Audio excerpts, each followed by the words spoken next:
একদিন বয়স থেকে শুরু করে ৪৫ দিন অথবা ডিম দেওয়ার আগ পর্যন্ত আমরা কোয়েল পাখিকে কী ধরনের খাবার দিব এবং ডিম পাড়ার পরে কোয়েল পাখিকে কোন খাবার দিতে হবে।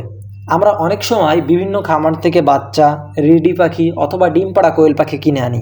এখন কোন বয়সে কোয়েল পাখিকে কোন ধরনের খাবার দিতে হবে এটা নিয়ে আমরা চিন্তা করি। তো আজকের ভিডিওতে আপনাদেরকে পুরো ধারণা দেওয়ার চেষ্টা করব। সাধারণত কোয়েল পাখির জন্য বাজারে স্পেশালভাবে তেমন কোনো ফিড এখনও পর্যাপ্ত পরিমাণে বের হয়নি, যে কারণে আমরা কোয়েল পাখিকে ব্রয়লার ফিড অথবা সোনালি ফিড ব্যবহার করি। এখন আপনি ব্রয়লার ফিড ব্যবহার করবেন নাকি সোনালি ফিড ব্যবহার করবেন? আমরা অনেকেই জানি কোয়েল পাখি ৪৫ দিনে ডিম দেয়। তো আমি যদি ব্রয়লার ফিড ব্যবহার করি তাহলে কোয়েল পাখি ৪০ থেকে ৪৫ দিনেই ডিম দিবে, কিন্তু সেখানে আপনি যদি সোনালি ফিড ব্যবহার করেন তাহলে কোয়েল পাখি ডিম দিতে ৫ থেকে ১০ দিন সময় বেশি নেবে। আবার অনেকে বলতে পারেন ব্রয়লার ফিড ব্যবহার করলে কোয়েল পাখির চর্বি হবে কিনা। আমি আমার অভিজ্ঞতা থেকে বলতেছি, কোয়েল পাখি এমন একটা প্রাণী যার চর্বি নাই বললেই চলে। তো আপনারা নির্দ্বিধায় ব্রয়লার ফিড ব্যবহার করতে পারেন, আশা করি কোনো সমস্যা হবে না। তো এই ব্রয়লার ফিডটা আমরা কতদিন ব্যবহার করব? কোয়েল পাখি যেহেতু খুবই ছোট্ট একটা প্রাণী, যখন এদের বয়স একদিন থাকে তখন এরা খুবই ছোট থাকে। ওরা ওই কেনা ফিডটা খেতে পারে না, যে কারণে ওদেরকে ওই খাবারটা পাউডার অথবা সুজি দানার মতো গুঁড়া করে দিতে হবে। এখন এই গুঁড়া করে কতদিন দিব? ১০ থেকে ১৫ দিন দিতে হবে। তাহলে ওই খাবারটা ওরা খুব সুন্দরভাবে খেতে পারবে এবং ওদের গ্রোথটা সঠিকভাবে আসবে। কিন্তু আমরা যদি খাবারটা গুঁড়া করে বা সুজি দানার মতো করে না দিই, দোকান থেকে কিনে এনে দিই, তাহলে ওই খাবারগুলো ওরা খেতে পারবে না এবং না খেয়ে বাচ্চাগুলো মারা যাবে। এরপর ১৫ দিন পরে আমরা যে কেনা খাবারটা রয়েছে মানে স্টার্টার খাবার, ওই খাবারটা আমরা আর গুঁড়ো করব না বা সুজি দানার মতো করব না, যে অবস্থায় আসে ওই অবস্থায় দিব। এবং এইভাবে আমরা দিব কোয়েল পাখি 50% ডিমে আসার আগ পর্যন্ত। 50% বলতে কেমন?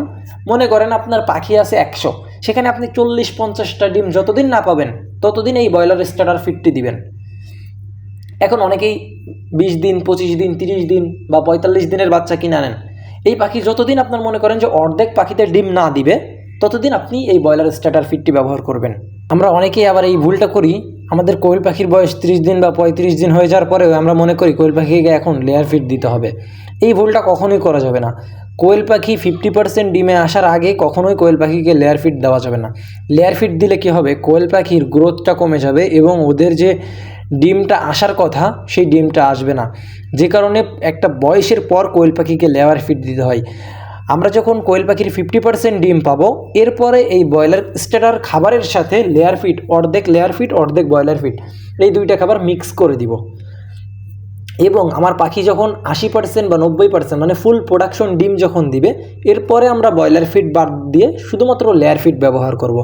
তাহলে আমাদের পাখিগুলোর কোনো প্রকার সমস্যা হবে না এবং এইটাই হচ্ছে কোয়েল পাখির খাবারের সঠিক নিয়ম। তো আমি আপনাদেরকে আবার একটু রিভাইজ করে দিই। শুরুতে ১০ থেকে ১৫ দিন ব্রয়লার স্টার্টার খাবারটা পাউডার অথবা গুঁড়া করে দিতে হবে। এরপরে ৩০-৩৫ দিন বা যে কোনো বয়সের কোয়েল পাখি আমরা কিনি না কেন, এই কোয়েল পাখিকে ১৫ দিনের উপরে বয়স হলে ব্রয়লার স্টার্টার এই খাবারটা দিতে হবে, এটা আর গুঁড়ো করে দিতে হবে না। এবং এই খাবারটা আমরা 50% ডিমে আসার আগ পর্যন্ত ব্যবহার করব। এরপর যখন পাখি ডিম দিবে 50%, তারপরে অর্ধেক ব্রয়লার স্টার্টার অর্ধেক লেয়ার ফিড, এই দুইটা খাবার মিক্স করে দিব। এরপর যখন পাখি ফুল প্রোডাকশনে চলে আসবে তখন আমরা এদেরকে লেয়ার ফিড দিব, তখন আর ব্রয়লার ফিডের কোনো প্রয়োজন নেই।